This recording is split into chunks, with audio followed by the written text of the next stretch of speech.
municipales 2020, aujourd'hui, mon invité est un peu particulier puisqu'il n'a pas le droit de voter.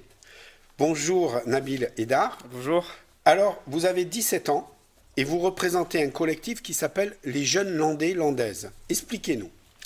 Les Jeunes Landais, c'est une association qui a été créée en octobre 2019 et qui permet de rassembler des jeunes divers et qui viennent de tout le département pour pouvoir se représenter la jeunesse de notre département auprès des décideurs politiques et agir aussi pour les Landaises et les Landais. Alors, on comprend bien que finalement, l'idée que vous voulez défendre, c'est que c'est pas parce qu'on est jeune qu'on n'a pas d'idée. Tout à fait.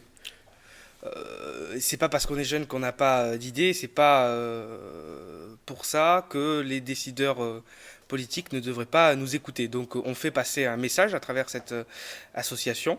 On fait passer un message qui, je pense, a été compris, mais qui a besoin aussi d'être rappelé parfois.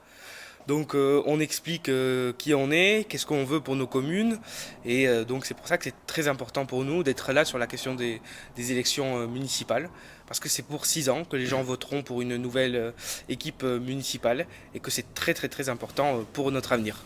Vous voulez intervenir quelque part, vous voulez vous faire connaître auprès des décideurs politiques, puisque je fais un calcul tout bête, 17 ans, dans 6 ans, vous aurez 25 ans. C'est-à-dire que vous voulez que pendant toute cette période-là, vous serez toujours jeune, on vous écoute, mais vous avez été plus loin dans votre démarche, puisque vous avez aussi fait comme si vous vous présentiez finalement avec des propositions de, si vous étiez élu, qu'est-ce qu'on aimerait que vous fassiez pour nous. Oui, c'est important pour nous de sortir ce livret, le livret des... Vous parlez du livret des 15 propositions que nous avons sorties. Et ces 15 propositions-là, elles ont été rédigées par une commission que nous avons mis en place et dont la majorité des jeunes qui ont participé à cette commission ne votent pas à cause de leur âge. Donc c'est important d'envoyer ce message aux décideurs politiques, aux futurs maires de nos communes, en disant voilà, nous, ce que nous aimerions pour notre commune, pour nos communes. Et donc c'est un message que l'on fait passer auprès des décideurs politiques qui n'auront pas nos voix, parce qu'on ne peut pas voter malheureusement.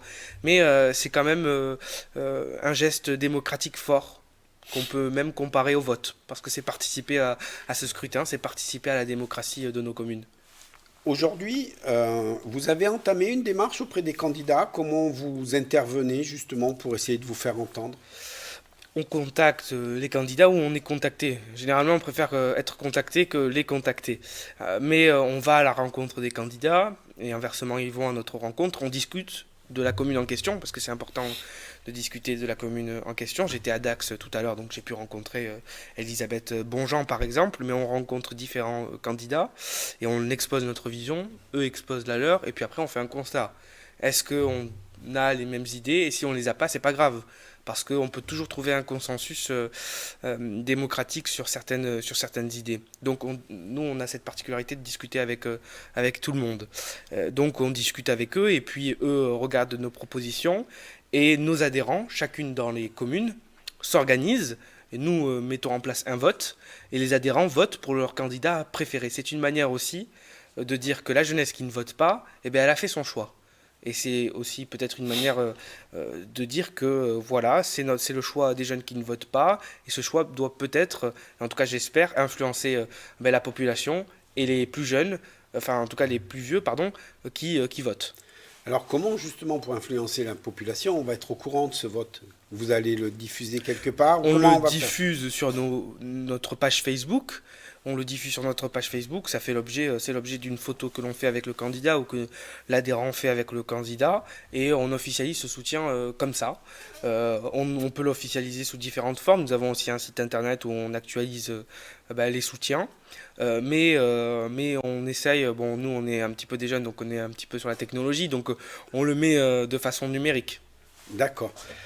Aujourd'hui, vous avez rencontré combien de candidats dans l'ensemble?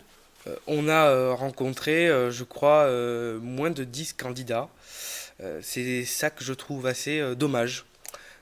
Bon, après, on peut pas faire de la visibilité partout, on n'est peut-être pas connu partout, mais ce que je trouve dommage, c'est que pas beaucoup de candidats ont fait le pas vers nous pour venir à notre rencontre. Donc souvent, c'est nous qui allons à la rencontre de ces candidats, mais je pense qu'on a vu 4 ou 5 candidats pour l'instant. Donc, on peut en profiter pour faire un appel. Monsieur les À candidats... quelques jours, bien sûr. Mais C'est jamais trop tard. déjà avant, mais surtout peut-être après, une fois qu'ils vont être élus, leur dire pensez à nous, venez nous consulter, on a des choses à vous dire. Bien sûr. Ce que l'on veut, c'est qu'au lendemain des élections municipales, au lendemain du 15 ou du 22 mars, nous puissions être les interlocuteurs de ces maires en matière de politique de jeunesse. C'est donc de participer à la construction des politiques publiques en matière de jeunesse dans les communes. Donc, quelle que soit la carte politique du maire qui gagnera, du candidat qui gagnera les élections, nous construirons avec lui les futures politiques publiques de sa commune. C'est ça qui nous importe. Qui vous importe. Donc, on est bien clair, c'est une association apolitique. Oui. On le précise bien. Oui, c'est une association apolitique, mais une association qui a des valeurs. Vous n'êtes pas sans savoir peut-être que le GIEC, le GIEC a émis un rapport où il dit que nous avons 10 ans pour éviter... Moi, je suis le GIEC. C'est-à-dire le GIEC, c'est une institution intergouvernementale sur l'évolution du climat. Donc cette institution-là, ce groupe, a émis une alerte, c'est-à-dire que nous avons 10 ans pour éviter une situation irréversible en matière de transition écologique, en tout cas de changement climatique. Et donc le mandat de maire, c'est 6 ans. Et en 6 ans, un maire, il peut faire beaucoup pour éviter à son échelle une catastrophe climatique importante, tout à fait, ou quelconque. Donc c'est pour nous important de dire que demain, aux responsabilités municipales, nous ayons des maires qui ont pris conscience de cela, mais bien plus qu'une conscience, ce sont des maires qui agiront en faveur d'une transition écologique. Quelque part, vous voulez être un peu aussi un signal d'alerte, d'être là, d'observer, d'être extérieur, mais de dire attention, il y a des choses à faire. Tout à fait. Il faut, c'est bien beau de discuter, mais il faut être honnête, et c'est ce que nous voulons. C'est être honnête vis-à-vis des maires, être honnête vis-à-vis de la population, et ça va dans ce sens-là. Donc quand il faudra alerter, on sera là pour alerter. Quand il va falloir dire les choses, on sera là aussi pour dire les choses qui vont et qui ne vont pas, parce que c'est important. On ne va pas être une association qui sera tout le temps dans le non permanent ou dans le oui permanent en suivant de la carte politique du candidat. On sera là, nous, on se battra sur les idées, sur les convictions et sur les projets. C'est ce qui nous apporte. On va parler de l'autre côté, c'est-à-dire les jeunes. Aujourd'hui, vous êtes nombreux pour une association qui débute, parce qu'il faut bien le dire, vous êtes créé depuis octobre 2019. Oui. Donc c'est vraiment... pourquoi avoir créé cette association, justement? Qu'est-ce qui vous a amené à la créer? La création de cette association, elle part d'un constat simple, c'est que la jeunesse n'est pas assez écoutée et qu'elle ne participe pas assez à la vie démocratique de nos communes et de notre département. Donc avec des jeunes issus de tout le département, nous avons décidé de nous organiser. C'était sous une assemblée générale, on a décidé, voilà, ensemble, démocratiquement, on crée une association.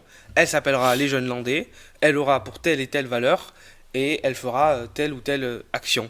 Donc c'est comme ça que ça a été créé.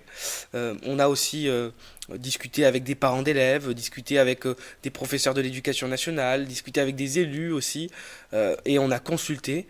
Et puis après, on a construit cette plateforme de rassemblement pour les Landaises et les Landais. Déjà, vous êtes plus d'une cinquantaine. Oui. Et on en profite aussi, allons jusqu'au bout, Oui. pour solliciter. Demain, malheureusement pour moi, ça ne se produira pas, mais demain, j'ai moins de 30 ans, c'est ça? Oui. La date limite. Tout à fait, On oui. est jeune jusqu'à 30 ans. Ouais. Après, on est foutu. Pas forcément.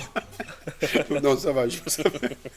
Donc, on a 14 ans, pas en dessous. Ouais. De- Si, pourquoi pas. Ah, je sais pas, comme j'avais noté Pourquoi 14 pas ans. Oui, il y a, en tout cas aujourd'hui, on a des jeunes qui sont à partir de 14 ans.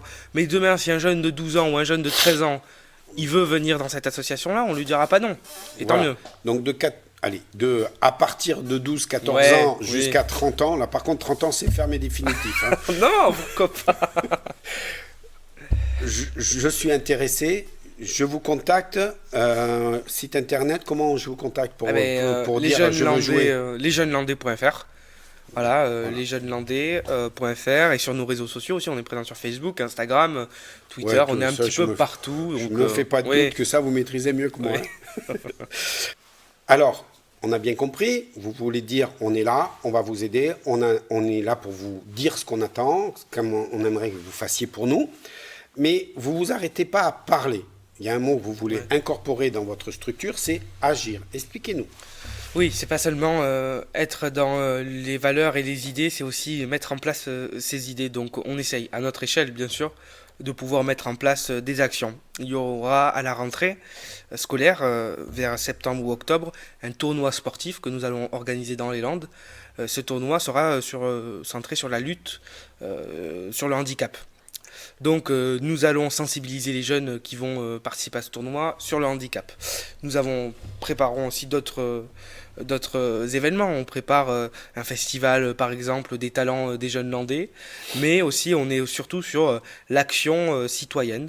On organisera des clean walk, par exemple. Ces clean walk, pour ceux qui ne savent pas, c'est marcher, par exemple, dans un parc de la ville et ramasser les déchets pour sensibiliser les citoyens à cette question de l'écologie et des déchets.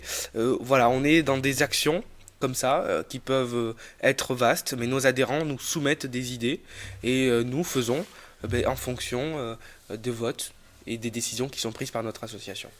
Une autre chose aussi qui m'a surprise quand on a préparé l'émission, c'est vous voulez aussi être dans le social. Oui, Alors, tout à fait. vous voulez, je dirais, profiter de vos relations pour aider les gens. Tout à fait.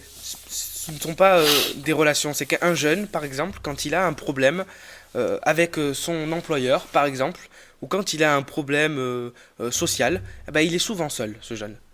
Et il a besoin peut-être d'autres jeunes pour l'écouter, pour l'aider. Je prends l'exemple par exemple du dispositif ambassadeur contre la lutte, sur la lutte contre le harcèlement scolaire. Ce sont des jeunes qui sont ambassadeurs de la lutte contre le harcèlement. Et ce sont des jeunes qui interviennent dans les établissements auprès des jeunes. Donc là c'est pareil, on fait du social et ce sont les jeunes qui aident les jeunes. Alors on n'a pas toutes les capacités en matière sociale pour pouvoir aider, mais en tout cas on appuie les dossiers. On s'occupe des jeunes, on les envoie vers des services qui sont appropriés à leurs demandes et à leur situation. Et je crois que ça c'est important, c'est du lien social. Parfois un jeune, quand il a besoin d'aide, ben, il est peut-être seul. Et il a besoin aussi de retrouver ce lien social-là et d'être aidé par des autres jeunes. Donc c'est ce qu'on fait et c'est inédit. Donc c'est important. Alors, on va revenir rapidement pour finir cet entretien sur, vous avez dit, on a 15 propositions, j'aime bien le terme, qui sont disponibles, c'est-à-dire qu'on choisit ce qui nous plaît. Pour vous, quelles sont les 3 propositions les plus indispensables vous en avez que 3 à choisir, parce qu'autrement Je vais il vous nous dire les faudrait... 15 alors. Non, justement, vous ne pouvez pas, vous commencez à rentrer dans la grande vie. Vous avez 3 propositions à me soumettre. Lesquelles vous choisissez? Je vais commencer par la garantie avec les bailleurs privés. Nous proposons qu'un maire puisse se porter, en tout cas que la commune puisse se porter garant auprès des bailleurs privés de la commune. C'est-à-dire que si un jeune demain, eh bien, il a un problème, ses parents ne peuvent plus lui payer le loyer, ce jeune étudiant, et qui travaille mais ce n'est pas suffisant pour pouvoir subvenir à ce loyer, eh bien, que la commune puisse prendre en charge pendant un laps de temps et sur des conditions assez quand même strictes. Il faut vraiment que la situation du jeune soit préoccupante pour que la commune puisse prendre en charge ce loyer. Et bien que la commune se porte garante et qu'elle puisse payer pendant 2-3 mois maximum le loyer de ce jeune. C'est une mesure forte. Il y a la garantie Visale aujourd'hui qui existe et qui a été mise en place par le département. C'est la même chose, par le gouvernement. La garantie Visale, eh bien, elle dit que pour les jeunes, mais seulement à partir, il faut qu'il ait 1200 euros de ressources financières. Quand on est étudiant, on n'a pas 1200 euros de ressources financières. On propose qu'il n'y ait pas de plafond, en tout cas qu'il n'y ait pas un montant de ressources, et on propose de l'octroyer aux jeunes qui le veulent. Alors, il faut que ça commence par une expérimentation. Pourquoi pas commencer par 40 ou 50 jeunes et voir si ça marche vraiment. En matière de logement, c'est très fort. Parce qu'on sait que cette question préoccupe les jeunes, la question du logement. Quand on quitte la maison de papa et maman, c'est toujours difficile de trouver les sources de financement quand on étudie ou quand on a un salaire qui est assez bas. Donc c'est une mesure forte que nous proposons en matière de logement. Je vais vous parler aussi des mobilités. Nous pensons que les transports en commun doivent être l'alternative quand on veut se déplacer à l'intérieur de nos communes.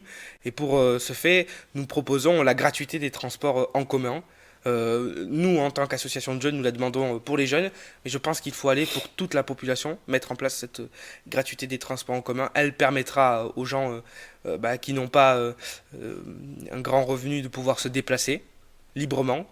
Et aussi, elle permettra d'éviter des rejets de gaz à effet de serre. Donc c'est une mesure sociale, et c'est une mesure aussi écologique.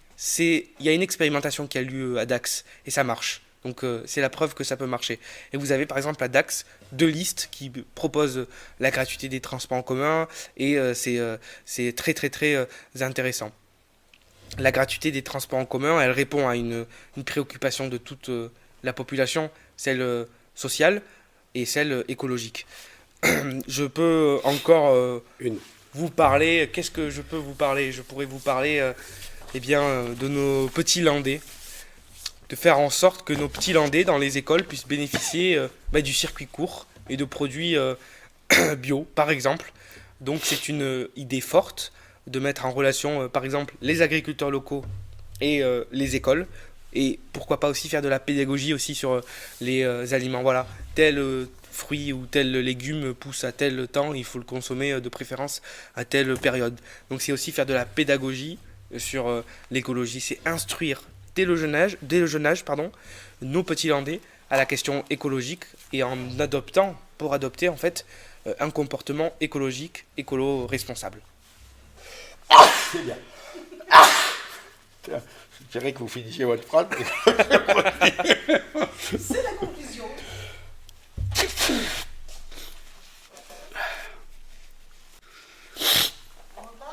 Ouais, on repart. Ok, on conclut. On reparlera. Allez, c'est parti.